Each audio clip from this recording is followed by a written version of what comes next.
শ্রী শ্রী 108 স্বামী প্রজ্ঞাদাসজি কাঠিয়া বাবাজি মহারাজ ছিলেন দ্বৈতাদ্বৈতবাদী শ্রী নিম্বার্ক বৈষ্ণব সম্প্রদায়ের 58তম ধারাবাহক মহাপুরুষ।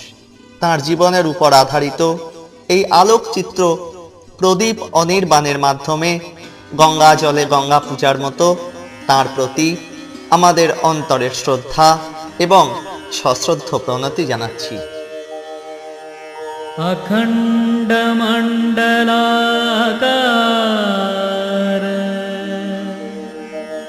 व्याप्तं येन चराचरं तत्पदं दर्शितयेन तस्मै श्री गुरवे नमः।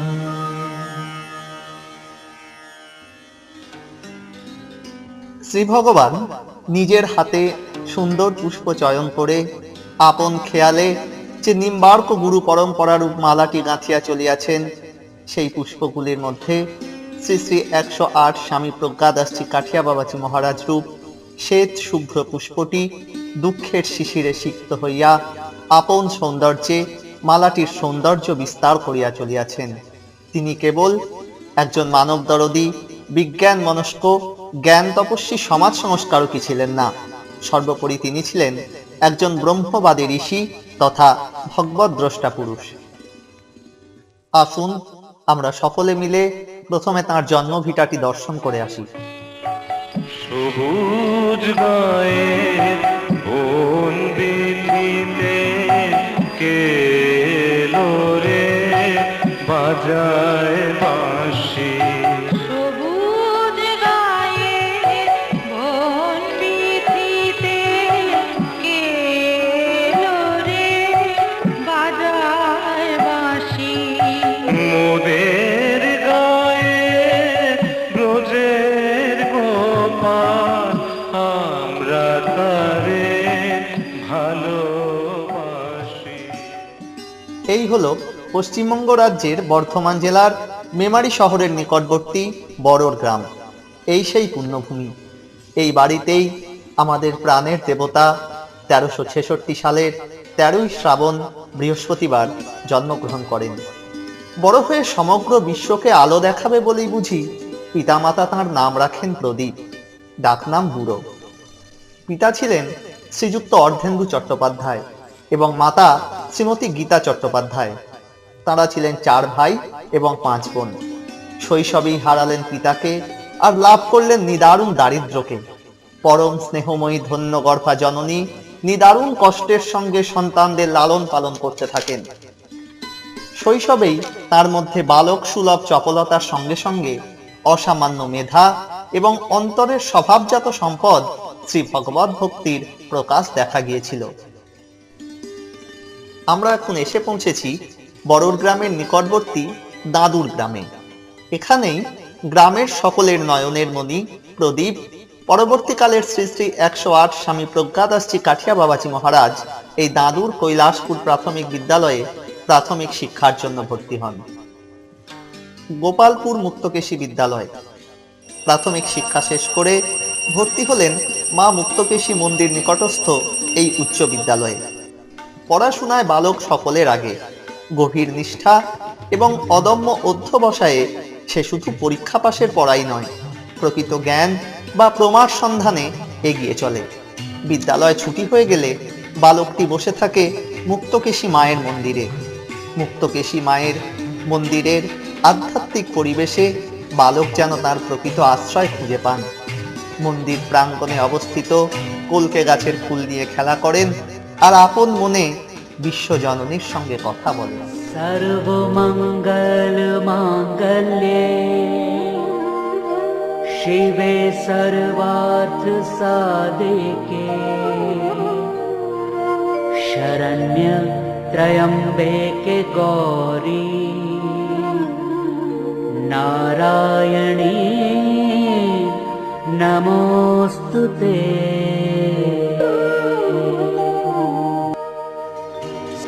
তখন 1975 সালের শেষ দিক। অন্যান্য বালকদের সঙ্গে মাঠে খেলা করতে করতে বালক দেখে এক বিরল দৃশ্য। সে অবাক হয়ে দেখে রাস্তা দিয়ে তিনজন তেজপুঞ্জ কলেবর সাধু যাচ্ছেন। তাহাদের মধ্যমণি ছিলেন শ্রী নিম্বার্ক সম্প্রদায়ের 57তম ধারাবাহক মহাপুরুষ, অখিল ভারতীয় বৈষ্ণব চতুঃসম্প্রদায়ের তথা ব্রজবিদেহী শ্রী মহন্ত ভারতীয় সন্ত সমাজ শিরোমণি শ্রী শ্রী 108 স্বামী জানকীদাসজি কাঠিয়া বাবাজি মহারাজ। শ্রী নিম্বার্ক সম্প্রদায়ের ভবিষ্যৎ যুগপুরুষকে কৃপা করিবার জন্যই বুঝি শ্রী বৃন্দাবন ধাম ছেড়ে এই প্রত্যন্ত গ্রাম বড়রে তাঁর আগমন। সেখানেই অষ্টম শ্রেণীর ছাত্র প্রদীপ স্বয়ং শ্রী ভগবানকে লাভ করিয়া তাহার শ্রীচরণে আত্মসমর্পণ করিলেন। कार्पण्यदोषोपहतः स्वभावः पृच्छामि त्वां धर्मसम्मूढचेताः यच्छ्रेयस्यान्निश्चितं ब्रूहि तन्मे शिष्यस्तेऽहं शाधि मां त्वां प्रपन्नम्। এই সেই বিমলবাবুদের দালান, যেখানে শ্রী শ্রী 108 স্বামী জানকীদাসজি কাঠিয়া বাবাজি মহারাজ প্রথম আসন লাগাইয়াছিলেন। অষ্টম শ্রেণীর এক বালক কণ্ঠে এই দালানেই অনুরণিত হইয়াছিল হৃদয়ের আকুতি ভরা সেই চিরন্তন প্রশ্ন, এই জীবনটি লইয়া কি করিতে হয়? শ্রী গুরুদেবের দৃঢ় উত্তর, ঈশ্বর দর্শনই মানব জীবনের মূল লক্ষ্য হওয়া উচিত। এর মধ্যেই তিনি যেন তাঁর প্রিয়তম শিষ্যের ভবিষ্যৎ নির্দিষ্ট করিয়া দিয়াছিলেন। মনটি এখন থেকে সব সময় সেই ব্রহ্মর্ষি সদ্গুরুদেবের শ্রীচরণেই পড়ে থাকে। অনুক্ষণ তার কথাই মনে পড়ে, তার কাছেই ছুটে যেতে ইচ্ছা করে। ম্যাট্রিক পরীক্ষায় সর্বোচ্চ নম্বর নিয়ে উত্তীর্ণ হয়ে ভর্তি হলেন মেমারি শহরের এই বিদ্যাসাগর স্মৃতি মন্দিরে। ব্যাকুলতা ক্রমে বেড়েই চলল। শেষে ঘরে থাকতে না পেরে বড়োর গ্রামে দাদা গুরুজি যে আশ্রম করেছিলেন সেই আশ্রমে চলে আসেন। পুত্র শোকাতুরা জননী সন্তানকে গৃহে ফিরিয়ে নিয়ে যান অনেক প্রচেষ্টা করে। কিছুদিন পর আর থাকতে না পেরে আবার আশ্রমে চলে আসেন। শ্রী গুরুদেব রূপী শ্রী ভগবানকে জিজ্ঞাসা করেন, আর আমায় ফিরিয়ে দেবেন না তো? শ্রী গুরুদেব উত্তর দেন, না বাবা, এবার শ্রী ভগবানের ইচ্ছা হয়েছে। উচ্চ মাধ্যমিক পাশ করে উচ্চশিক্ষার জন্য গেলেন বর্ধমান রাজ কলেজে। দর্শন শাস্ত্রে সাম্মানিক স্নাতক কৃতিত্বের সঙ্গে উত্তীর্ণ হয়ে ভর্তি হলেন বর্ধমান বিশ্ববিদ্যালয়ে। অন্তরের কান্না বেরিয়ে চলল। সন্ন্যাস, চির আকাঙ্ক্ষিত সন্ন্যাস যে এখনো মিলছে না। অবশেষে শ্রী গুরুদেব তখন আসাম প্রদেশের সরুপাথারে বিশ্ববিদ্যালয়ের পাঠ সাঙ্গ করেই ছুটলেন তাঁর কাছে। ব্যাকুল কান্নায় বিশ্বপিতার আসন টলল। সরুপাথার শহরের শ্রীযুক্ত বীরেশচন্দ্র দেব মহাশয়ের এই বাড়িতে লাভ করলেন সন্ন্যাস। নাম হলো স্বামী প্রজ্ঞাদাস। শ্রী গুরুদেব তাকে সন্ন্যাস দান করে পরম নিশ্চিন্তে বলিয়া উঠিলেন, আজ ওকে আমার সর্বস্ব দিতে পারিয়া আমি অত্যন্ত আনন্দিত হইয়াছি। বর্ধমান বিশ্ববিদ্যালয় থেকে সর্বোচ্চ নম্বর নিয়ে দর্শন বিভাগে ফার্স্ট ক্লাস ফার্স্ট হয়ে বিশ্ববিদ্যালয় থেকে স্বর্ণপদক লাভ করলেন। কার্ল মার্কস ও নিম্বার্কের মতবাদের সমন্বয় ঘটিয়ে ডক্টরেট ডিগ্রি লাভ করলেন। তার thesis paper a society in the thought of Marx and Nimbarka পণ্ডিত সমাজে জনপ্রিয়তা লাভ করল। এরপর শ্রীগুরু সন্নিধানে বাস করে পরম্পরার শিক্ষা ও গূঢ় অধ্যাত্ম স্তরগুলি অতিক্রম করতে লাগলেন। এই সময় তার জীবন ছিল কঠোর পরিশ্রমের। ঘড়ি বাঁধা জীবন, গুরু সেবার এক অনন্য নজির তিনি পৃথিবীর বুকে রেখে গেছেন। মন প্রাণ ঢালা তাঁর গুরু সেবা এবং গুরু পূজা দেখিয়া সকলেই বিস্মিত হইয়া ভাবিতেন, কেমন করিয়া গুরু সেবা করিতে হয় তা শেখানোর জন্যই বুঝি এই ধরার ধুলায় তার অবতরণ। পরবর্তীকালে শ্রী গুরুদেব শ্রী বৃন্দাবনের রমণ রেতিতে একটি ছোট আশ্রম তৈরি করেন। নবীন সাধক অদম্য উৎসাহে আশ্রম নির্মাণ করিতে উঠে পড়ে লাগিলেন। সেই সঙ্গে নিদ্রা আলস্য ত্যাগ করিয়া শুরু হলো অখণ্ড গুরু সেবা। ধীরে ধীরে শ্রী গুরুদেবের শরীর ভাঙিয়া পড়িতে লাগিল। ভেলোরে ঘাড়ের অস্ত্রোপচারের পর শরীর দুর্বল হইতে লাগিল। শিলচরের ন্যাজারেথ হসপিটাল। নির্দিষ্ট মুহূর্তে শ্রী গুরুদেব ইহলীলা সম্বরণ করিলেন। দেহ রক্ষার পূর্বে প্রাণপ্রিয় শিষ্যকে বলিয়া গেলেন, তোর আবার কি হলো? আমি তোকে কোনোদিন ছাড়ব না। প্রাণের প্রাণ শ্রী গুরুদেবকে হারিয়ে প্রাণাধিক প্রিয় শিষ্য পাগল প্রায় হয়ে গেলেন। গুরু ভাই এবং অন্যান্যদের নিন্দা অপমানে সাধক হলেন নীলকণ্ঠ। বাধ্য হয়ে শ্রী বৃন্দাবনের রমণরেতি আশ্রম ছেড়ে উপস্থিত হলেন পশ্চিমবঙ্গের বর্ধমান জেলার অখ্যাত নতুন গ্রামে। সিজনার ঘোষাল পরিবারের সম্পত্তি ছিল এই আমবাগান। এখানেই জরাজীর্ণ কাছারি ঘরে একান্তে শুরু করলেন সাধন ভজন। কাছারি ঘর তখন ভগ্নপ্রায়, চারিদিকে ঘন জঙ্গল, দিনের বেলাতেও মানুষ এখানে আসতে ভয় পেত। ধীরে ধীরে পুষ্পের সৌরভ ছড়িয়ে পড়ে, অগণিত ভক্ত দর্শন ও কথামৃত শ্রবণের জন্য আসতে থাকেন। বাবুদের সহযোগিতায় এবং ভক্তদের দানে গড়ে উঠল এই পুরানো মন্দির। এখানে এখন মা কাত্যায়নী বিরাজিতা। নির্মিত হয় রসুই ঘর, ভজন ঘর ইত্যাদি।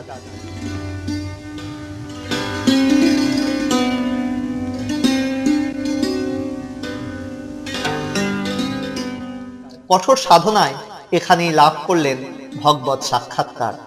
শ্রী নিম্বার্ক গুরু পরম্পরার সাধন তেজে অভিষিঞ্চিত তাঁর দেহ, মন, আত্মা ঐশী নির্দেশে শ্রী গুরু রূপ ধারণ করে অসংখ্য তাপিত মানুষকে মন্ত্র দিয়ে শান্তির সন্ধান দিতে লাগলেন।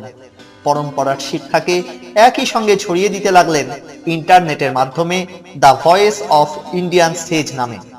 এরই মধ্যে শ্রী বৃন্দাবন ধামে পুরানা কালিয়াদহতে সামান্য জায়গা ক্রয় করে গড়ে তুললেন শ্রী গুরুদেবের নামাঙ্কিত স্বামী জানকী দাস কাঠিয়া বাবা আশ্রম। সন্ত ভক্তরা তাকে সেখানকার মহন্ত পদে বরণ করে নিলেন।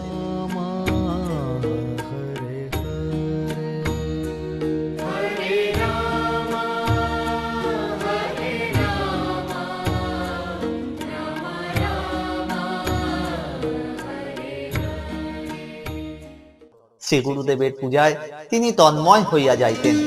বস্তুত তার সারাটা জীবনই ছিল শ্রী গুরুদেবের প্রচার। গুরুর ব্রহ্মা গুরুর বিষ্ণু গুরুদেব মহেশ্বর গুরুরেব পরম ব্রহ্ম তস্मै শ্রী গুরবে নমঃ। অশ্রুবিহবল নয়নে তিনি তার শ্রী গুরুদেবের বাণী প্রচার করিয়া গিয়াছেন। আমি এবার আমার জীবনের কথা বলছি, ওনাকে কিভাবে পেয়েছি। আমি রাস্তায় ভিক্ষে করতাম। আমরা খুব গরিব ছিলাম। আমি কোনোদিন ভাবতেও পারিনি, মানে আমার মতন জঘন্য অপদার্থ জীবন মনে হয় পৃথিবীতে কারো আছে কিনা আমি জানি না। ছোট ছিলাম, রাস্তায় রাস্তায় ট্রেনে ট্রেনে ভিক্ষা করতাম, গ্রামে গ্রামে ভিক্ষা করতাম। হঠাৎ দেখছি, তখন আমি ক্লাস 7-এ পড়ি, যে গ্রামের মধ্যে দিয়ে এক সাধু যাচ্ছেন, দুজন কাঠে পেছু পেছু গেলাম, দেখলাম বাবাকে।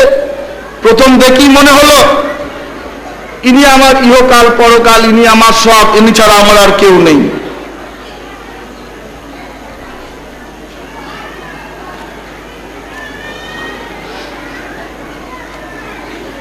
তা আমি কি বলবো আপনাদের কাছে,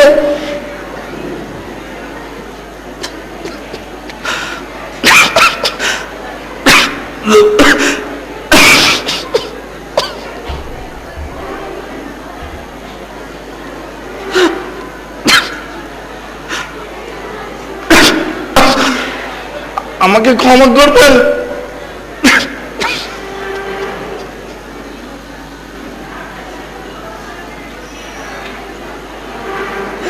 সেই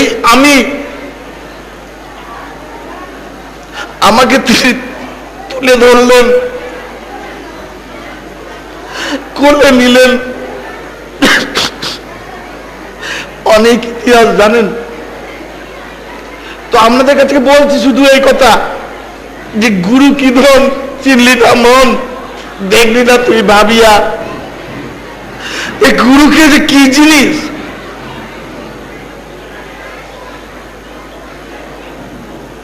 আপনারা আশীর্বাদ করুন, ক্ষমা করুন আমাকে, আমি আর কিছু বলতে পারছি না।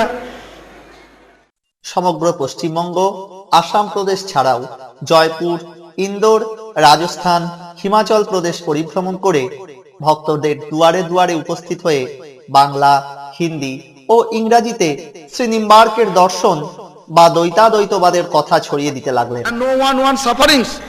And there are so many ways to get happiness. Enjoying TV, practicing politics, driving sex. There are so to get happiness.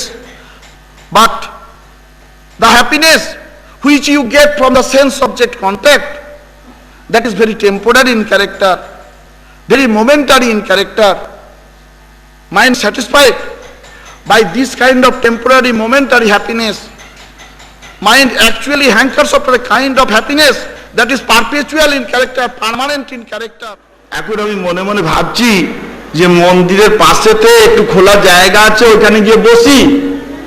দিয়ে আমি মন্দিরের পাশেতে গিয়ে খোলা জায়গাটায় বসেছি, রাত্রিবেলা জ্যোৎস্না রাত, একটু হালকা হালকা হাওয়া আসছে। আমি একটা 2000 সালে অসম শহরে শতাব্দী প্রাচীন গীতা রথের উদ্বোধন করলেন।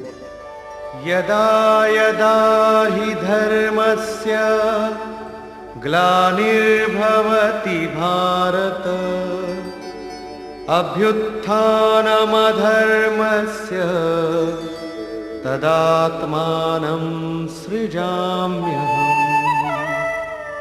নতুন গ্রামের তথা এলাকার নিরক্ষরতার অন্ধকার দূর করতে সরকারি সহযোগিতায় গড়ে তুললেন শ্রী গুরুদেবের নামাঙ্কিত স্বামী জানকী দাস মাধ্যমিক শিক্ষা কেন্দ্র।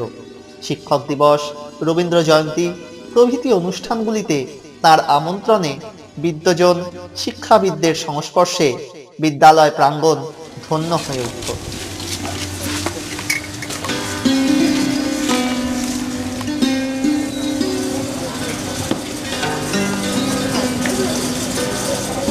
আজকে আমাদের এখানে যে রবীন্দ্র উৎসবের রবীন্দ্র শ্রদ্ধার্ঘ নিবেদনের যে আয়োজন করা হয়েছে, তাতে আমরা আমাদের মাননীয় শিক্ষক মহাশয় শ্রী কমলেশ চট্টোপাধ্যায় মহাশয়কে পেয়েছি।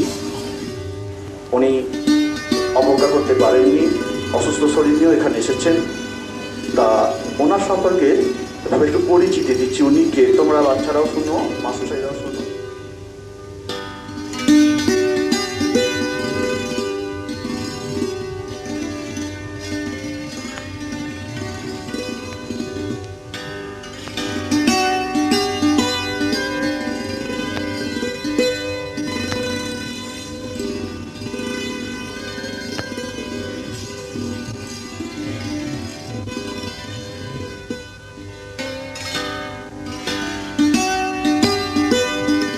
দু 2005 সালে গড়ে তুললেন স্বামী জানকী দাস সেবক সংঘ পাঠাগার।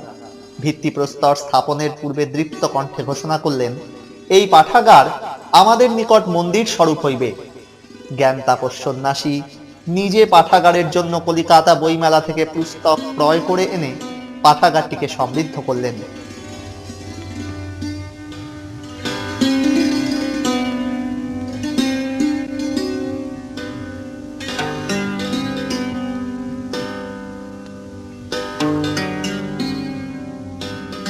শ্রী বৃন্দাবন ধামে কালিয়াদহ আশ্রমে ছোট মন্দির নির্মাণ করে শ্রী শ্রী জগৎ বিহারী জিউকে প্রতিষ্ঠা করলেন। ভারতের 4টি স্থান এলাহাবাদ, হরিদ্বার, নাসিক এবং উজ্জয়িনী কুম্ভ মেলাগুলিতে ছুটে যেতে লাগলেন সাধু বৈষ্ণব সেবার উদ্দেশ্যে, পরম্পরার আদর্শ তথা শ্রী গুরুদেবের দেওয়া শিক্ষা প্রচার করার জন্য। বিদেশিরাও তার মুখে ধর্মীয় ব্যাখ্যা শুনে তন্ময় হতে লাগলেন। আমি এলাহাবাদ কুম্ভ মেলায় বসেছিলাম।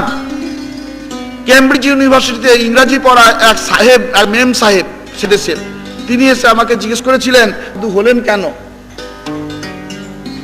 আপনার সাধু হওয়ার কি দরকার ছিল? আমাকে জিজ্ঞেস করলেন যে আপনি পাস করেছেন তো চাকরি বাকরি করতে পারতেন, আপনি সাধু হলেন কেন? আমি তখন ওনাকে বলেছিলাম যে দেখুন, everyone hankers after happy and no one wants sufferings. থেমে থাকলো না পরম্পরার ভাব সম্পদ প্রচারের কাজও। পরম্পরার ভাবাদর্শবাহী শান্তির পথ এবং শ্রীকৃষ্ণার্ঘ নামে 2টি পত্রিকা প্রকাশ করতে লাগলেন। এরই মধ্যে নতুন গ্রামে শুরু হলো বৃহৎ মন্দির নির্মাণের কাজ। তাঁরই উদ্যোগে হিমাচল প্রদেশের প্রত্যন্ত গ্রাম বাঘিতেও গড়ে উঠল শ্রী শ্রী ঠাকুরজির মন্দির। ইংরাজি শিক্ষার প্রয়োজনীয়তার কথা মাথায় রেখে 2010 সালে নতুন গ্রামে গড়ে তুললেন স্বামী জানকী দাস বিদ্যাপীঠ নামে ইংলিশ মিডিয়াম স্কুল। তার উদ্দেশ্য ছিল ছাত্রছাত্রীদের ভারতীয় নৈতিক ও আধ্যাত্মিক শিক্ষার পাশাপাশি তাদের ইংরাজি, বিজ্ঞান ও কম্পিউটার শিক্ষায় সুশিক্ষিত করে তোলা।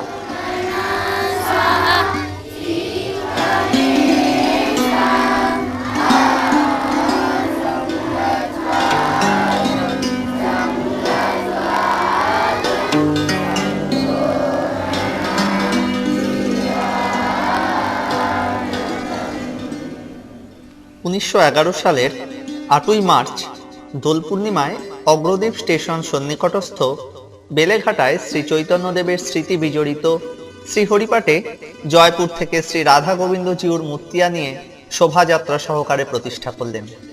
আর নীরবে একই সঙ্গে চলতে লাগলো বিভিন্ন ধরনের সেবা কার্য। গ্রামে গ্রামে শৌচাগার নির্মাণ, গৃহ নির্মাণ, বস্ত্র বিতরণ, রাস্তা নির্মাণ, বিদ্যুতায়ন, দুস্থদের পাঠ্যপুস্তক বিতরণ, কাগজ কলম বিতরণ, দাতব্য হোমিও চিকিৎসা সেবা ইত্যাদির কাজ। বিভিন্ন পত্রপত্রিকায় প্রকাশিত হতে লাগলো সর্বত্যাগী সমাজ সংস্কারক এই সন্ন্যাসীর কথা। সঙ্গোস্ত্বকর্মণি। থেমে রইল না গ্রন্থ প্রকাশের কাজও। শ্রী গুরুদেবের জীবনী, জীবন পথের পাথেয়, কর সদ্গুরু পিয়াস। এবার ঘরের খোঁজে নিম্বার্ক সম্প্রদায়ের